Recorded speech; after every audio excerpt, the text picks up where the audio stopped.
मी असं म्हणणार नाही की मी अध्यक्ष आहो म्हणून मला खूप अधिकार आहे आणि मी काही जास्त बोलणार नाही, कारण वेळ आपण 4 वाजताची दिली आहे आणि 4 वाजलेले आहेत. तुमची इच्छा असेल तर बोलेल. तुमची इच्छा आहे?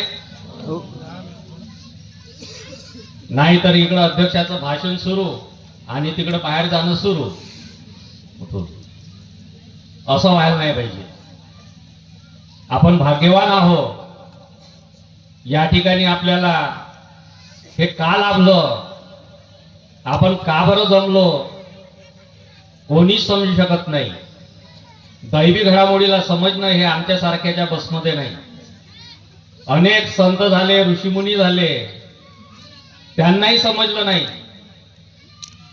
ज्याला अधिकार आला, ज्या ऋषीमुनींनी काही प्राप्त केलं, त्या प्रत्येकाला अहंकार आला.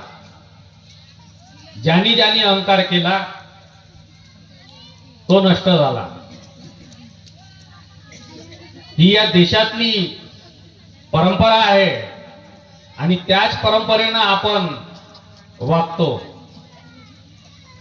बाबांनी जेव्हा भगवंताची कृपा प्राप्त केली आणि देहभान अवस्थेमध्ये जेव्हा होते, तेव्हाही बाबाच्या तोंडून मुखातून शब्द निघाले, मानव ये बैमान है उनमें से तू एक है.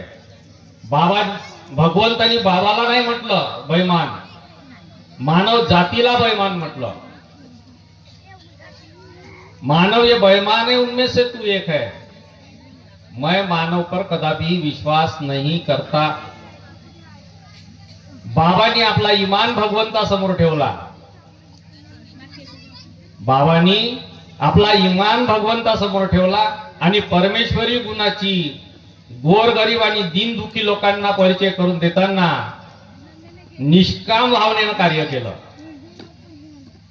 बाबांनी निष्काम भावनेनं कार्य केलं म्हणून बाबाच्या शब्दावर दैवी शक्तीने आम्हाला मदत केली. याच्यात आमचा कोणताही कर्तृत्व नाही. जर असं कोणी समजत असेल, कोणी मार्गदर्शक असं म्हणत असेल की बा माझ्या शब्दावर त्याचं दुःख दूर झालं, तर हे हा त्याचा भ्रम आहे. कारण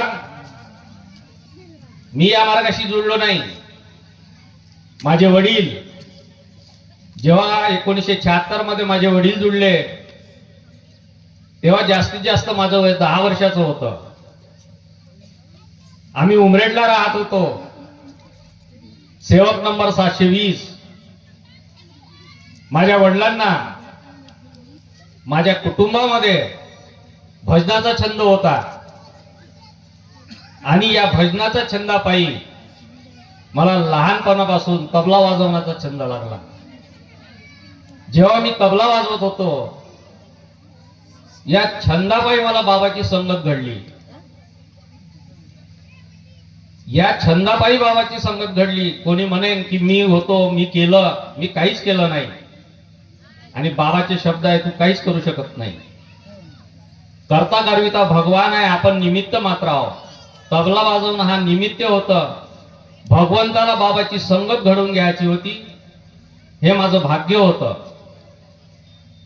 आणि त्याचमुळं आज मी तुमच्या समोर उभा आहो. माझं भाग्य जर कोणी बनवलं तर ते महान त्यागी बाबा जुमदेवजींनी. नाही तर माझी काही अवकात नाही. मला काही समजत नाही. ज्याला असं वाटते की या मार्गात आलो, दुःखातून मुक्ती मिळाली आणि मी हुशार झालो, तर तो चुकून राहिला. सपशेल चुकणार आहे हे लोक. बाबांनी एक दिवस कार्यक्रम झाला एका खेड्यावरती. कार्यक्रम झाल्यानंतर बाबाला बाहेर जायचं होतं. बाबा असं गेटच्या बाहेर दूर असे उभे होते आणि सगळे सेवक, त्यावेळेस जास्त सेवक राहत नव्हते, प्रत्येक जण इकडे तिकडे निघून गेले आणि मी तिथंच उभा होतो. आईचं लक्ष बाबाकडे गेलं आणि आईने माझ्याकडे पाहिलं. रात्रीची वेळ होती. तेव्हा आईने मला इशाऱ्याने बोलावलं आणि आई म्हणे, बाबा शाळेत बाहेर जायचं आहे, तू म्हणे हे टार्च घेऊन जा आणि बाबासोबत जा. तेव्हा बाबासोबत मी बादली उचलली आणि सोबत गेलो. वापस येत असताना एक आंब्याचं झाड होतं. बाबांनी आंब्याच्या झाडाकडे बोट दाखवून एवढंच साधं विचारलं, बाबांनी या झाडाला पानं किती असतील? आपण पानं मोजू शकतो का? रात्रीची वेळ आहे. माझ्या मुखातून एवढा शब्द निघाला, असंख्य पानं आहेत. असंख्य पानं आहेत. तेव्हा बाबा काय म्हणते, असंख्य सेवक होतील, जितके पानं आहे सेवकही तसेच होतील, पण जो या मुळाशी चिपकून राहील तोच म्हणे त्याचाच उद्धार होईल. आणि जो पानासारखा वरवर छत्रल तो केव्हा गळून पडल त्याला पताही लागणार नाही. तर ही दैवी घडामोडी आहे. या घडामोडीला आपण समजू शकत नाही. मलाही काही समजलं नाही. मी 10व्या वर्गात शिकत असताना बाबासोबत 1982 मध्ये दिवाळीच्या सुट्टीमध्ये दौऱ्यावर जाण्याचा योग आला. सुरत, अहमदाबाद आणि सौराष्ट्र या दौऱ्यावरती आम्ही गेलो. आम्ही सुरतला पोहोचलो आणि सुरतला ज्या दिवशी पोहोचलो त्या दिवशी मुक्काम होता. त्या दिवशी कोणताच कार्यक्रम नव्हता. दुसऱ्या दिवशी ज्याच्याकडे आम्ही पोहोचलो तो त्यांनी कार्यक्रम ठेवला. हवन झालं. हवन झाल्यानंतर चर्चा बैठक झाली आणि चर्चा बैठक झाल्यानंतर आम्ही थोडे फिरायला गेलो आणि फिरून आल्यानंतर 7 वाजता भजनाला सुरुवात झाली आणि खूप पब्लिक जमली.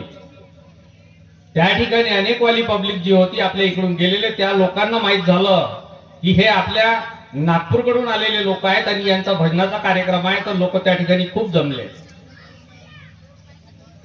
असा कार्यक्रम सुरू आहे आणि आज जसा हा स्वयंपाक चालू आहे बाजूला, त्या ठिकाणी बाया स्वयंपाक करत होत्या. इकडे भजनाला सुरुवात झाली, भजनात रंगत आली, लोक खूप जमले. जवळपास भजन 10 वाजेपर्यंत चालले.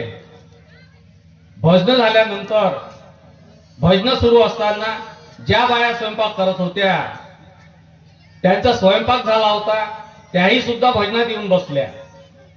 भजन 10 वाजता संपले. आम्ही 10:30-11 वाजता जेवायला बसलो. सर्वांनी जेवण केलं. जेवण केल्यानंतर थंडीचे दिवस होते म्हणून कुठलाही आपला सेवक, सगळे गरीब होते, कोणाच्याही घरी एका ठिकाणी जागा होत नव्हती, म्हणून आम्ही 7-8 लोक एका सेवकाच्या घरी आराम करायला गेलो. ज्या ठिकाणी आम्ही आराम करायला गेलो त्याच्याकडे त्यांनी आम्हाला सतरंजी वगैरे टाकून दिली आणि आम्ही आराम करायला लागलो. तसं मला मळमळ व्हायला लागलं. मला मळमळ होऊन आलं म्हणून मी तिथल्या सेवकांना सांगितलं, आपल्या सोबतच्या लोकांना सांगितलं, तर माझी मजाक उडवायला लागले. त्यावेळेस आमच्या सोबत, तुम्हाला माहित नसेल, सोनकुसरे काकाजी ज्या ठिकाणी बाबा होते त्या ठिकाणी होते आणि आम्ही महादेवराव वाघ, गुरुजी, मी, धरमदास निनावे, भोजराज निनावे असे जवळपास 8-10 लोक आम्ही एका सेवकाच्या घरी आराम करायला गेलो. आणि आराम करायला गेलो त्या ठिकाणी माझी मजाक करायला लागले. मी म्हटलं मला मळमळ सारखं होऊन राहिलं. तर म्हणे तू खूप खाऊन टाकला असशील. दैवी घडामोडी पहा कशा आहेत. मी म्हटलं मी जेवण नाही केलं तरी मला मळमळ होऊन राहिला. नाही म्हणे खूप खाल्ला असेल, म्हणे तेलाचा रस्सा भेटला तर खूप खाऊन टाकला असेल म्हणे तू. नाही म्हटलं मी जेवण नाही केलं जास्त, पण माझी मजाक केली. थोड्या वेळाने मी सांगितलं जर तुम्ही मला बाहेर नाही जाऊ दिलं. त्यांनी लाईट बंद केलं होतं आणि दरवाजा लावून दिला होता. त्याला सांगितलं जर मला तुम्ही बाहेर जाऊ दिलं नाही तर मी इथंच उलटी करील आणि मग तुमची झोपण्याची सोय होणार नाही म्हटलं. तेव्हा महादेवराव काय म्हणतात, अरे म्हणे याले पटकन बाहेर जाऊ दे, नाही तर हा इथं उलटी करल म्हणे, तर आपली झोपण्याची सोय बिघडून जाईल. आणि त्यांनी दरवाजा उघडला, लाईट लावला आणि मी बाहेर गेलो आणि उलटी करायला लागलो. मी तिथं बसून बाहेर ओट्यावर बसून उलटी केली आणि माझ्या मागे पाठोपाठ सगळेजण आले आणि प्रत्येकाने उलटी केली. पहा दैवी घडामोडी कशी आहे. एकावरही आच आली नाही, पण उलटी का होऊन राहिली हे आम्हाला तोपर्यंत माहित नव्हतं. थोड्या वेळाने एक सेवक ज्या ठिकाणी बाबाचा मुक्काम होता त्या ठिकाणावरून सायकलने तिथं आला आणि त्याने आम्हाला विचारलं, म्हणे तुमची तब्येत कशी आहे? मी म्हटलं उलटी झाली, आता बरं वाटून राहिलं. नाही म्हणे जर जास्त वाटत असेल तर म्हणे आपण डॉक्टरला बोलावलं आहे, तुम्ही चला म्हणे. नाही नाही म्हटलं आम्हाला बरं वाटून राहिलं, आता काही प्रॉब्लेम नाही. उलटी झाली, भगवंतांनी आतमधला जहर बाहेर काढला. फार दैवी घडामोडी. तो जहरच होता. हे कसं? ज्या डॉक्टरला पाचारण केलं होतं त्या डॉक्टरनी आपल्याकडे सगळेच उलटी करून राहिले म्हणून त्यांनी तो अन्न, जो जितका अन्न शिजला होता तो अन्न प्रयोगशाळेमध्ये तपासण्यासाठी नेला आणि दुसऱ्या दिवशी दुपारी 3:30 वाजता तो डॉक्टर, आम्ही चर्चा बैठक अशी सुरू होती आणि आम्ही बसलो होतो त्या ठिकाणी, तो आला आणि डॉक्टर काय म्हणते, तुम्ही काल जी वांग्याची भाजी खाल्ली त्या वांग्याच्या भाजीमध्ये जहर आहे. आज जर तुम्हाला मी प्रयोग करून दाखवील तर तुमचा विश्वास बसाल म्हणे, कारण ती भाजी दुसऱ्या दिवशी हिरवी कंच होती. म्हणजे त्या भाजीमध्ये कोणीतरी जहर टाकलं होतं. तुम्ही वाचलेच कसे म्हणे? डॉक्टरचं म्हणणं होतं तुम्ही वाचलेच कसे म्हणे. तेव्हा त्यांनी बाबाला सांगितलं, बाबा म्हणे हे खूप विचित्र घटना घडली म्हणे, असं होऊ शकत नाही, या जहर पासून कोणी वाचू शकत नाही, तुम्ही वाचले, मला तर आश्चर्य वाटते म्हणे. यालाच दैवी घडामोडी म्हणतात म्हणे. हीच भगवंताची कृपा आहे. भगवंत, त्या डॉक्टरने आम्हाला सांगितलं तुम्ही पोलीस स्टेशनला कंप्लेंट करा म्हणे. बाबा म्हणे नाही, कारण भगवंतानी आम्हाला वाचवलं, आम्हाला पुढच्या दौऱ्यावर जायचं आहे. तिथून आम्ही अहमदाबादला गेलो आणि अहमदाबादवरून मग आम्ही सौराष्ट्राला फिरायला गेलो. सौराष्ट्राला जेव्हा फिरायला गेलो तेव्हा आम्ही फिरता फिरता द्वारकेला पोहोचलो. द्वारकेमध्ये आम्हाला काही अंतर, द्वारका बेट आहे आणि जहाजाने आम्हाला बेटवरती जायचं होतं. तेव्हा आम्ही जहाजामध्ये बसलो तर ती जी जहाज आहे, नाव जी होती ती अशी डोलायला लागली. आई बाबाला काय म्हणते, एवढे लोक आहे आणि ही नाव अशी डोलून राहिली, जर कमी जास्त झालं तर इतके लोकांनी याच्या मागे यांचे परिवार आहे, कसं होईल म्हणे यांचं. बाबा म्हणे काहीच होत नाही, प्रणाम करा. बाबा म्हणे काही होत नाही, तुम्ही प्रणाम करा म्हणे फक्त. आणि त्या ठिकाणी प्रणामचा परिणाम पाहला, नाव संथ चालायला लागली आणि आम्ही 4 वाजता द्वारकेला पोहोचलो. त्यावेळेस कृष्ण भगवान दुपारी 2:30 वाजता जेवण करतात आणि आराम करतात. त्याच्यानंतर 5 वाजता उठतात. कल्पना किती जबरदस्त आहे. ही कल्पना पहा किती जबरदस्त आहे. कृष्ण भगवान त्या मंदिरातले 2:30 वाजता जेवण करतात आणि जेवण केल्यानंतर आराम करतात. आराम केल्यानंतर 5 वाजता आपल्या गादीवर विराजमान होतात आणि 5 वाजता तो मंदिर खुलते. मेन मंदिर जो आहे तो 5 वाजता खुलते. आता आम्ही पोहोचलो तर तिचा पडण्या काय म्हणते, त्यांनी पाहिलं या ठिकाणी बरेच लोक आले आहे, म्हणजे यांच्यापासून खूप पैसा भेटून जाईल अशी त्याची कल्पना झाली. आणि त्या पडण्यानी आम्हाला आपल्या सभागृहामध्ये नेलं आणि ते तिथं बसवलं. आम्ही सगळे जाऊन बसलो आणि बसल्यानंतर त्या ठिकाणी त्याचा असिस्टंट पण्या आला आणि त्याने आम्हाला ज्ञान दिलं. त्याचं म्हणणं असं होतं, या ठिकाणी जो कोणी येते तो दान करते, जो दान करते त्याला त्याचा लाभ मिळते. त्यांनी आपलं गुणगान केलं आणि त्या ठिकाणी बाबांनी एका सेवकाला सांगितलं म्हणे बाबाचा परिचय करून द्या. त्या ठिकाणी एका सेवकानी बाबाचा परिचय करून दिला. त्यांनी सांगितलं हे आमचे गुरु महाराज आहेत म्हणे, यांनी भगवंताची कृपा प्राप्त केली, यांच्या शब्दावर 3000 कुटुंबातल्या लोकांचं दुःख दूर झालं आहे. परंतु आमच्या गुरु महाराजांनी आजपर्यंत कोणाकडून चहा पिल्ली नाही, कोणाकडून एक टिकली घेतली नाही. असे निष्काम कार्य आमच्या बाबाचे आहे. आणि या ठिकाणी तुम्ही म्हणता की आम्ही दान करावं लागल, आम्ही आमच्या गुरुनी कधी घेतलं नाही, आम्ही कोणाला दान देत नाही. एवढा शब्द ऐकला आणि त्यांना राग आला. आम्ही सभा संपली, आम्ही बाहेर आलो वरांड्यामध्ये. ज्या ठिकाणी मंदिराचे 4-5 मंदिर आहे त्या ठिकाणी वरांड्यामध्ये येऊन बसलो. आम्हाला माहित होतं 4:45 वाजले, 15 मिनिटात मंदिर उघडेल, परंतु तो मंदिर त्यांनी उघडला नाही.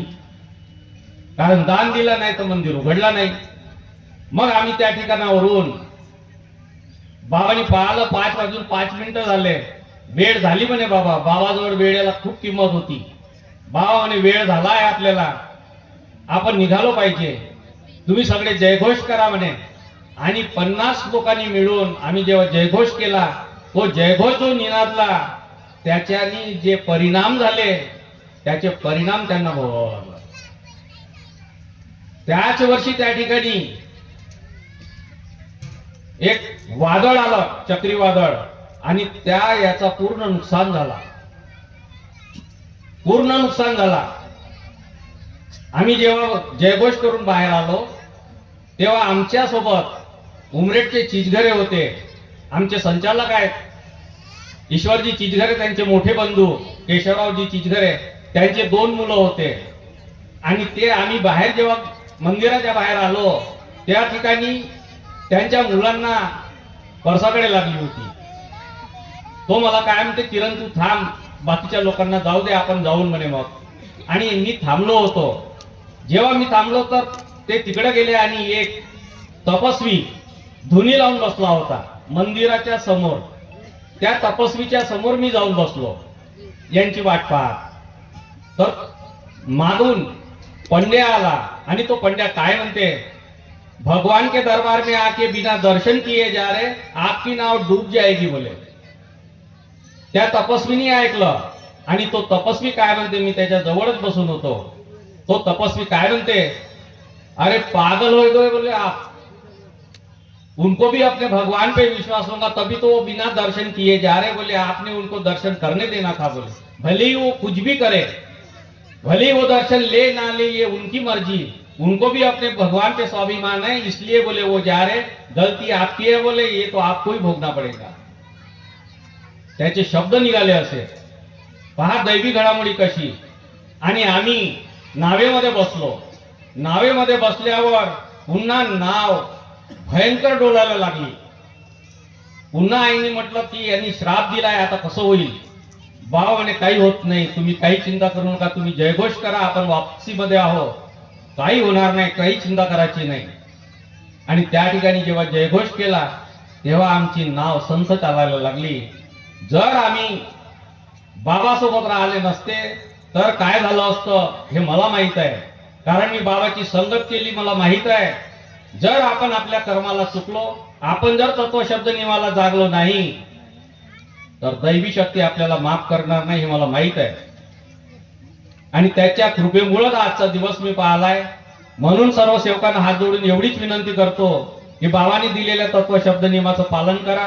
मी सुद्धा करण्याचा प्रयत्न करीन. एवढंच बोलून मी माझ्या शब्दाला विराम देतो. सर्वांना माझा नमस्कार.